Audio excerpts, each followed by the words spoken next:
गुज़िश्ता रोज deputy commissioner Hyderabad Fawad Ghaffar Soomro को HDA से बतौर डायरेक्टर जनरल तब्दील कर दिया गया और सुहेल अहमद को DG मुकर्रर किया है, जिसके बाद मुख्तलिफ साजिशी अनासर और ब्लैक मेलर्स इस तबादले को मनफी रंग देने की कोशिश कर रहे हैं, जैसा कि उनके मौक़िफ़ की जीत हुई है। लेकिन हकीकत यह है कि डिप्टी कमिश्नर हैदराबाद फवाद गफ्फार सुमरो ने पहले ही मुतल्लिका हक्काम को तहरीरी तौर पर इस ओहदे से तबादले के लिए दरख्वास्त दी थी, जिसकी वजह से बहैसियत डिप्टी कमिश्नर का काम ज़्यादा होना बताया था। ताहम बावजूद इसके बतौर director general HDA Fawad Ghaffar Soomro की कारकर्दगी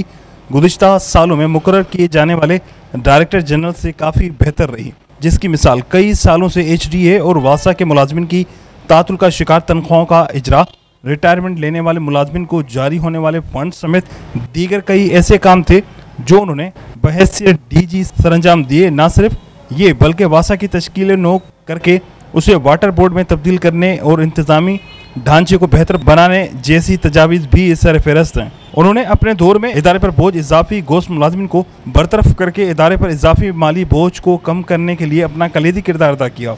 गुज़िश्ता कई सालों से बारिश की वजह से नकासी आब का मसला किसी भी डिप्टी कमिश्नर के लिए अहम रहा है। ऐसे में जब से फवाद गफ्फार सुमरो ने चार्ज संभाला है तो ये देखा गया है कि रात को होने वाली बारिश से जमा होने वाले पानी की निकासी काफ़ी हद तक कर दी जाती। DC ऑफिस और दीगर अमवार भी काफ़ी जिम्मेदारियां जैसा कि इंसदाद पोलियो मुहिम, मरदमशुमारी, बल्दियाती इंतखाबात समेत कई और रेवेन्यू मसाइल, फैमिली कोर्ट के केसेस, अखबारात की डिक्लेरेशन वगैरह जो कि डिप्टी कमिश्नर हैदराबाद फवाद गफ्फार सुमरो ने एहसन तरीके से निभाई हैं। हम सिंध हुकूमत से अपील करते हैं कि ऐसे फ़र्द शनास और अवाम नास के हमदर्द अफसरान की हर सतह पर हौसला अफजाई की जाए ताकि वो अपने फ़राइज़ खुश असलूबी से सर अंजाम दें।